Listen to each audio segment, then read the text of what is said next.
guys, assalamualaikum warahmatullahi wabarakatuh. Welcome back to my channel. Jadi di video kali ini aku akan menceritakan sebuah kasus yang cukup unik menurut aku, yaitu ada sebuah kasus yang dimana korbannya ini tuh menyelesaikan kasusnya sendiri melalui sebuah aplikasi. Sebelum mulai videonya, please make sure to give this video a big thumbs up and don't forget to subscribe to my channel, and also don't forget to hit the notification bell so you don't miss one, and let's get into it.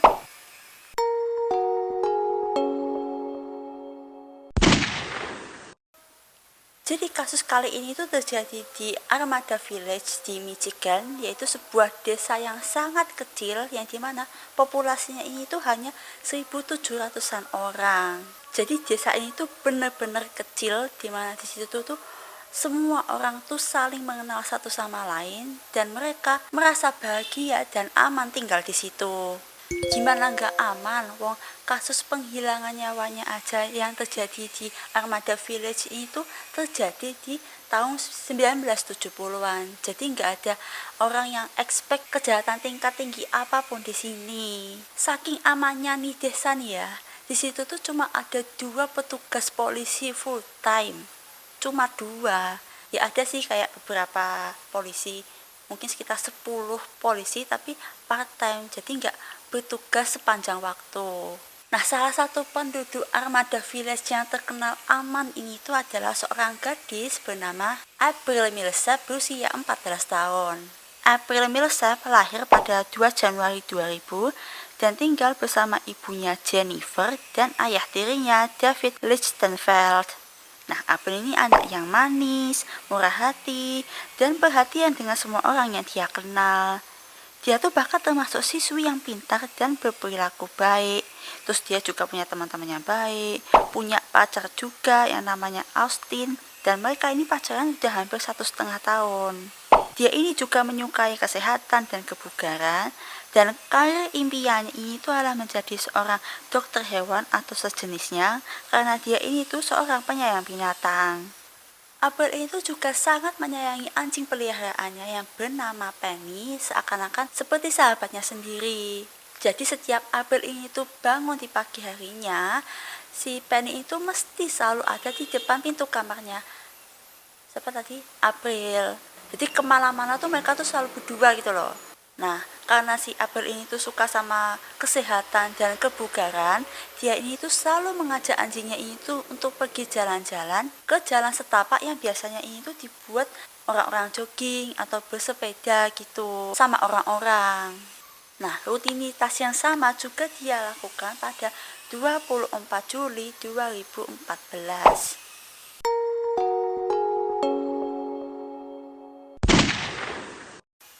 Tanggal 24 Juli 2014, di mana saat itu tuh musim panas yang cerah dan menyenangkan. Seperti biasa nih, April sama Penny, anjingnya ini tuh pergi jalan-jalan jam 6 sore. Namun semakin lama, waktu udah mulai malam, April ini tuh belum balik-balik juga ke rumah. Karena nggak biasanya kayak gitu, ibunya April, Jennifer ini tuh mulai merasa khawatir dan memutuskan untuk mengirim teks ke April untuk bisa tahu kabarnya anaknya tuh gimana gitu loh. Tapi waktu itu Jennifer itu masih berpikiran positif kalau mungkin anaknya ini masih dalam perjalanan pulang terus nggak sengaja ngobrol sama temannya pas siapa gitu. Karena kayak yang kita tahu kan, Armada Village ini tuh desa kecil, orang-orangnya saling mengenal kan. Nah, bisa jadi mungkin si April ini masih ngobrol sama temennya pas siapanya gitu kan. Tapi seiring berjalannya waktu, belum ada respon dari April. Padahal April ini tuh dikenal orangnya tuh fast respon gitu loh. Jadi Jennifer memutuskan untuk nelpon April, tapi ternyata nggak ada respon dari April. Teleponnya tuh nggak diangkat. Barulah si Jennifer ini tuh melaporkan kejadian ini tuh ke polisi. Nah, sementara itu polisi tuh masih terus mencoba untuk mendapatkan semua informasi dari Jennifer, kayak baju apa yang April kenakan terakhir kali, terus di mana dia biasanya pergi, pokoknya hal-hal umum yang berkaitan sama April. Untuk memberikan petunjuk tuh di mana sebenarnya si April ini tuh kemungkinan tuh berada. Mulailah tuh si Jennifer bercerita tentang April bla bla bla bla bla, sampai si Jennifer ini menceritakan ke polisi tentang pacarnya April, yaitu Austin. langsunglah polisi meminta bantuan Jennifer untuk menghubungi Austin, karena siapa tahu mungkin Austin tahu kabar tentang April gitu loh. Nah ketika si Jennifer ini tuh menghubungi Austin, Austin bilang kalau dia itu nggak dengar kabar apapun dari April selama beberapa jam. Tapi kabar terakhir yang Austin tahu dari April ini tuh cukup mengkhawatirkan, dimana si April ini nge-tag si Austin kalau I almost got kidnapped, atau saya tuh hampir diculik gitu. Chat ini tuh dikirim sekitar jam 7 malam. And of course, chat ini tuh langsung mendorong penyelidikan tuh ke tingkat yang lebih tinggi lagi. Karena ini tuh bukan lagi hanya kasus orang hilang biasa, karena orang hilang yang mereka tangani ini tuh merasa dalam bahaya ketika terakhir kali terdengar kabarnya. Ada kata? Nah pada titik ini nggak ada satupun orang yang mengetahui kabar dari April, entah keluarganya, apa teman-temannya, apa pacarnya, semua nggak ada yang tahu kabarnya April. Jadi beberapa petugas polisi stay di rumahnya April dan beberapa lagi kembali ke kantor polisi untuk menangani kasus ini. Nah ketika mereka melakukannya ini, mereka tuh mendapat panggilan 911. We just found a body along the mountain bike trail. Is it a male or a female? Female. About how old do you think she is? I didn't get that close. Okay. Is she on the trail? No, she's off of the trail, tucked back in the woods. Her clothes are all taken off. Pria yang membuat panggilan 911 ini tuh sedang mengendarai sepeda dengan istrinya di salah satu jalur jogging favoritnya April ketika ada seekor anjing hitam besar tanpa pemilik ini tuh mendekatinya dan mencoba membawanya ke daerah berhutan di sisi jalur jogging. Nah pria ini mengikuti anjing itu kemana dia pergi sampai ke sebuah mayat yang tergeletak di dalam hutan, dan anjing ini tuh langsung berbaring di dekat mayat itu dan mulai merintih. Nah setelah diidentifikasi di TKP, ternyata anjing yang ditemukan ini tuh adalah Penny dan mayat itu adalah April Millsap. Jadi April ini udah meninggal ternyata. Nah yang cukup mengenaskan, April ini tuh ditemukan dalam keadaan yang half naked, dimana celananya ini tuh ditarik sampai ke mata kaki, dan blusnya, bajunya ini tuh robek dan ditarik ke pinggang. Jadi ini tuh memperlihatkan seluruh tubuhnya. Nah dalam otopsinya, meskipun si April ini tuh ditemukan dalam keadaan half naked, nggak ditemukan adanya serangan seksual dengan cara apapun. Selain itu nggak ada luka tembak atau luka tusuk, itu nggak ada sama sekali di tubuhnya April ini. Tapi mungkin si April ini tuh dipukuli sampai meninggal karena ada darah di kepalanya dia. Selain itu ditemukan juga ada bekas sepatu di dada dan di lehernya April yang menunjukkan kalau pelaku tuh menginjak tubuhnya April ketika April ini tuh udah meninggal. Penyebab resmi kematiannya April ini adalah karena trauma benda tumpul di kepala yang menyebabkan pendarahan di otaknya bersamaan dengan asfiksia oleh kompresi leher. Jadi simpelnya si April ini tuh meninggal karena dipukuli dan dicekik. Meskipun penyebab kematiannya April ini tidak benar-benar dirilis ke publik dalam waktu yang lama.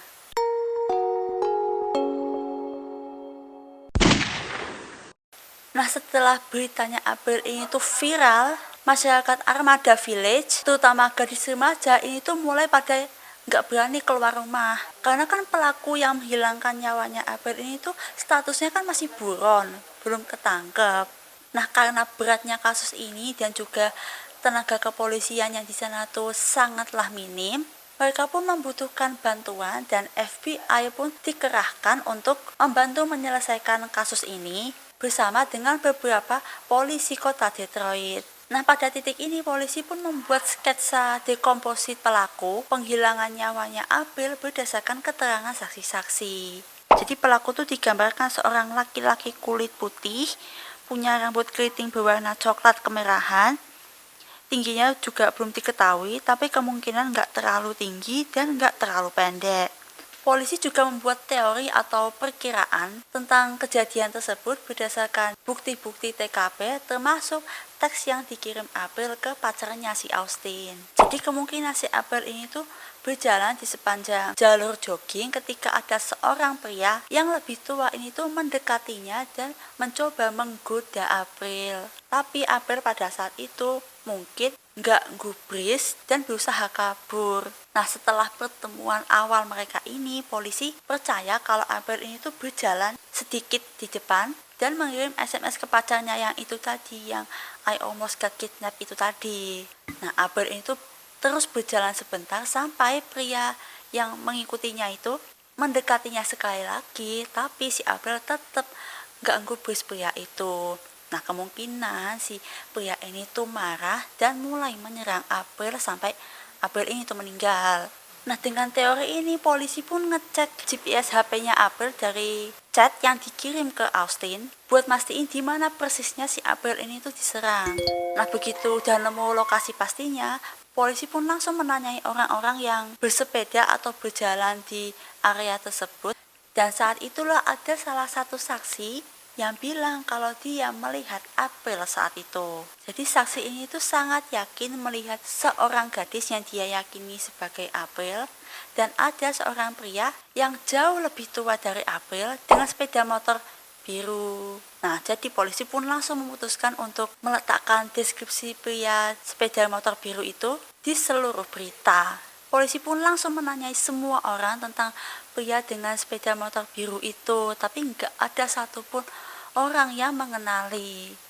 Karena polisi itu nggak menemukan petunjuk apapun, akhirnya polisi pun lebih fokus kepada bagian lain dari kasus ini.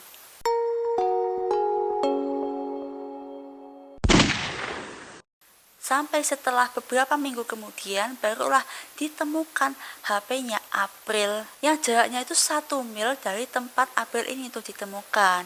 Saat si polisi ini tuh berusaha menggeledah HP-nya April, polisi menemukan kalau April ini tuh memiliki semacam fitness app atau aplikasi kebugaran yang melacak pergerakan dan kecepatannya April di hari dia ini tuh meninggal.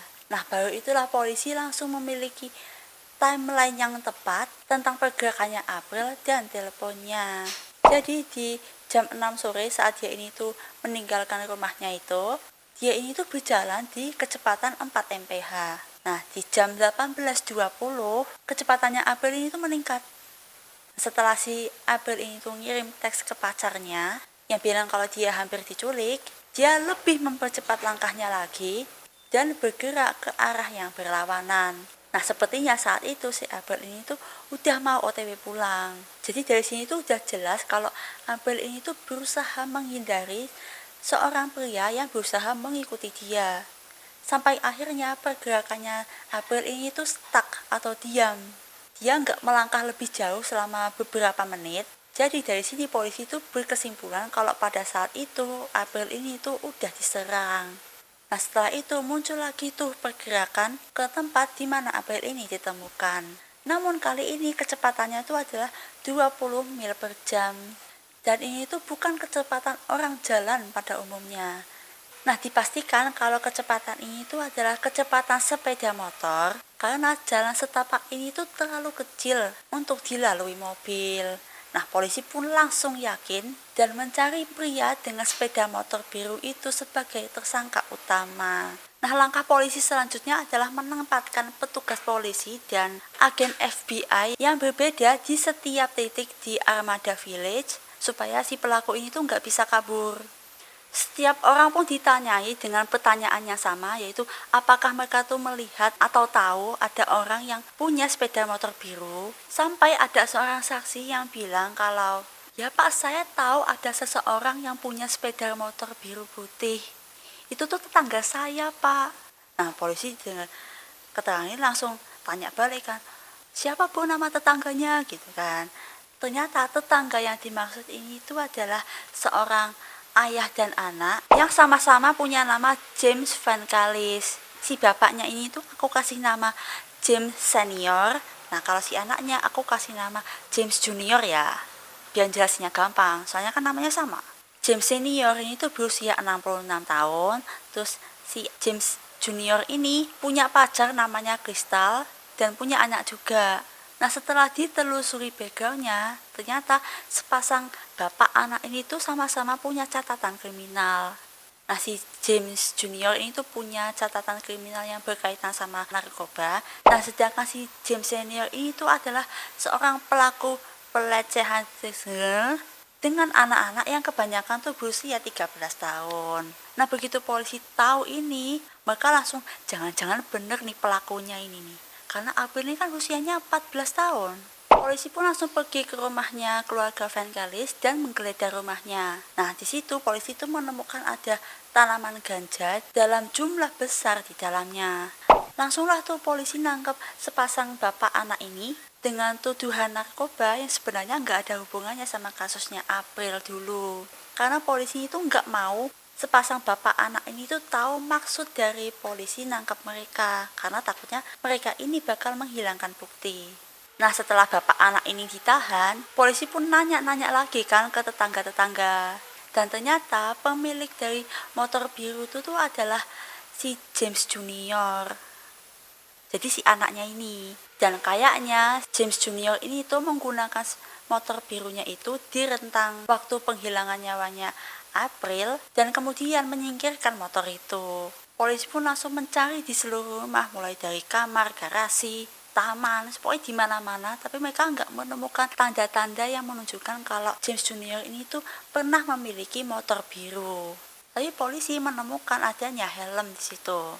Nah, polisi kemudian mengambil sampel DNA dari pasangan bapak anak ini saat mereka ditahan dan diuji di TKP dan di tubuhnya April. Tapi ternyata nggak ada kecocokannya ditemukan antara DNA bapak anak ini sama di tubuhnya April maupun di TKP.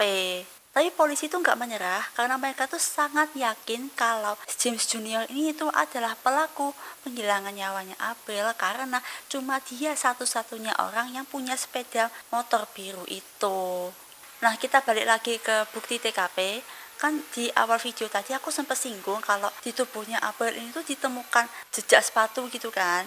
Nah, jejak sepatu yang ditemukan ini tuh adalah jejak sepatu merek A. Aku nggak akan sebut merek sih. Nah, langsunglah dicari sama polisi sepatu merek A di rumah keluarga Vangelis itu. Tapi ya sama kayak sebelumnya, nggak ditemukan apapun di situ.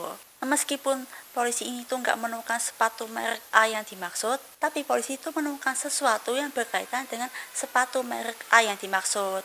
Jadi polisi ini tuh menemukan video dari HP-nya James Junior yang secara singkat itu mengarah ke kakinya, dan di video itu James Junior ini memakai sepatu merek A. Langsunglah sama polisi dijadikan bukti kalau James Junior itu pernah punya sepatu merek A. Polisi juga menyita beberapa barang elektronik kayak HP, laptop, dan sejenisnya untuk menelusuri riwayat pencariannya si James ini. Dan situ ditemukan kalau James ini tuh sering mencari tentang hal-hal yang berkaitan dengan gadis muda, kayak bagaimana cara memikat gadis muda, kenapa gadis itu nggak suka sama saya. Pokoknya tuh tentang hal-hal yang berkaitan dengan gadis yang lebih muda. Jadi ini menunjukkan kalau James kemungkinan tuh memiliki ketertarikan dengan gadis-gadis yang umurnya jauh di bawah dia, termasuk si April Millsap. Tapi karena kurangnya bukti yang mensupport tuduhan penghilangan nyawanya April, hakim tidak memiliki kekuatan untuk menolak jaminannya James Senior dan James Junior atas penangkapan narkoba.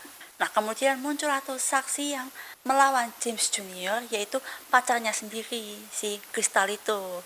Jadi si Crystal ini tuh memberitahu pengadilan timeline kejadiannya kalau James Junior ini tuh pergi dengan motor birunya itu sekitar jam 4:30 atau jam 5 sore gitulah. Dan dia ini tuh pulang lagi jam 9 malam. Jadi pernyataan ini tuh cocok nih sama timeline April dihilangkan nyawanya yang diyakini itu dilakukan sekitar jam 6:30 atau jam 6:45 sore gitulah. Nah, habis itu mereka berdua pun pergi tidur. Nah, di sekitar jam 3 pagi, Crystal ini tuh terbangun, terus lihat si James Junior ini tuh lagi membersihkan sepatu dan helmnya dengan hand sanitizer. Dari pernyataan ini aja sebenarnya udah aneh. Yang pertama nih, siapa juga yang bersihin helm atau sepatu atau barang-barangnya di jam 3 pagi. Terus yang kedua, ngapain dia bersihin helm, sepatu, dan barang-barangnya ini tuh pakai hand sanitizer. Ini karena dia nggak ada sabun apa gimana, aku juga nggak ngerti.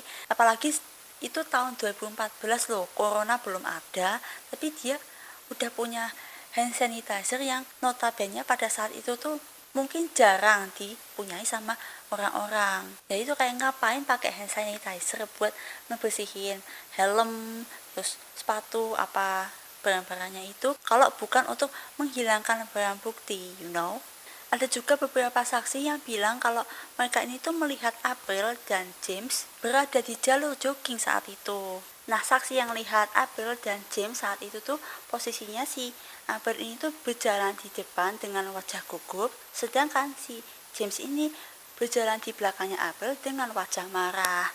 Nah, saksi ini mikir kalau James sama April ini tuh adalah mungkin bapak sama anak, atau mungkin kakak sama adik, atau suami istri yang mungkin tuh habis bertengkar. Karena itulah saksi ini lebih memilih untuk tidak terlalu ikut campur, karena mikir itu cuma masalah pribadi mereka. Padahal saat itu si April ini posisinya tuh udah dalam bahaya. Ada juga saksi lain yang bilang tuh melihat James keluar dari area berhutan sendirian dan terlihat gugup dan linglung. Crystal juga menyebutkan beberapa hal menarik lainnya di pengadilan, kayak waktu si polisi ini tuh datang ke rumah mereka pertama kali untuk berbicara sama James Junior dan James Senior. Setelah si polisi ini tuh pulang, James Junior langsung menarik Crystal dan berkata kalau dia ini tuh telah membuat kesalahan yang sangat fatal dan dia ingin Crystal tuh selalu berpihak kepadanya. Nah, tapi pada saat itu si Crystal ini nggak ngeh maksudnya si James ini tuh apa, karena si James juga nggak jelasin kesalahan apa yang dia berbuat sampai kayak gitu loh. Terus hal menarik lainnya adalah Crystal bilang kalau James pernah bilang ke dirinya kalau ada orang yang nanya atau jika si Crystal ini tuh harus memberitahu siapapun, Crystal ini disuruh bilang kalau James Junior memakai sepatu tenis K-Swiss di malam itu. Meskipun Crystal ini tuh dengan jelas mengingatnya kalau pada malam itu si James Junior ini tuh menggunakan sepatu merek A. Nah, saat itu si Crystal ini tuh mulai was-was karena si James ini tuh tingkahnya mulai aneh dan polisi juga mulai ngejar-ngejar dia, ngejar-ngejar James.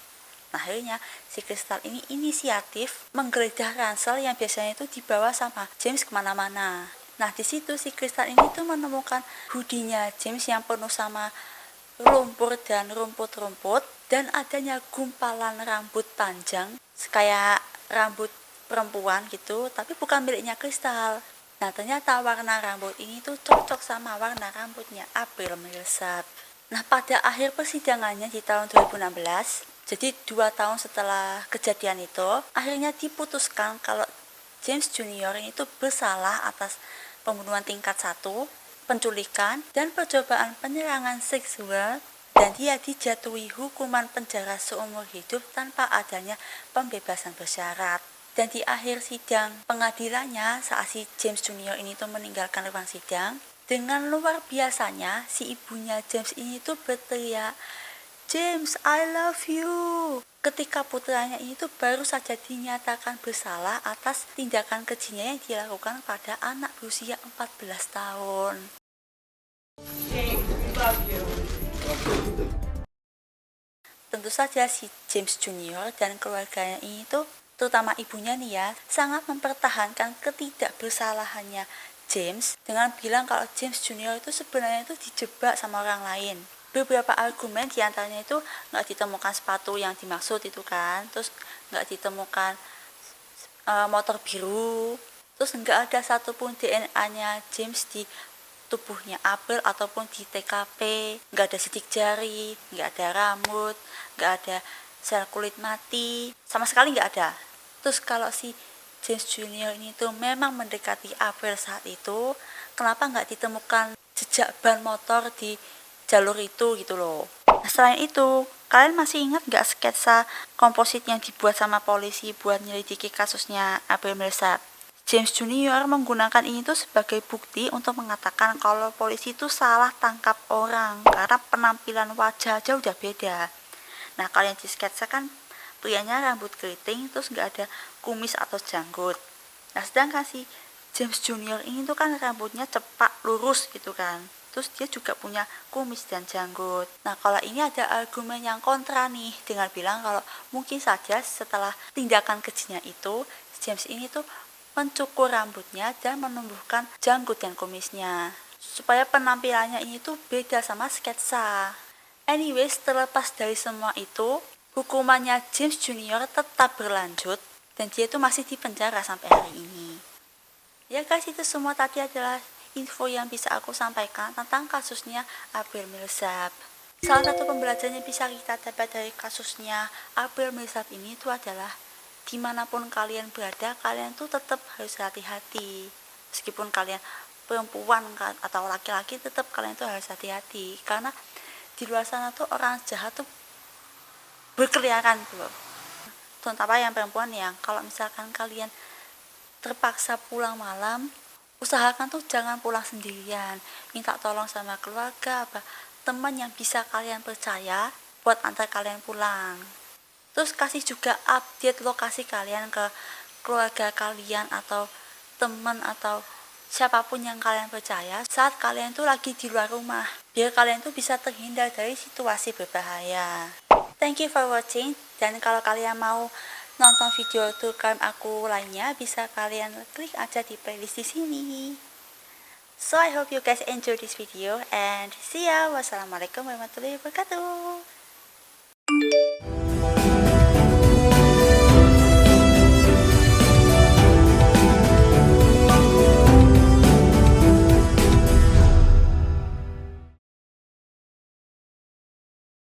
Yang berbeda di setiap titik di Armada Village supaya si pelaku ini tuh nggak bisa kabur.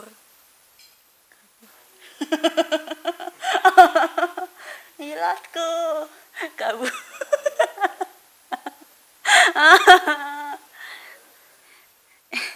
Keplese ilatku kabur.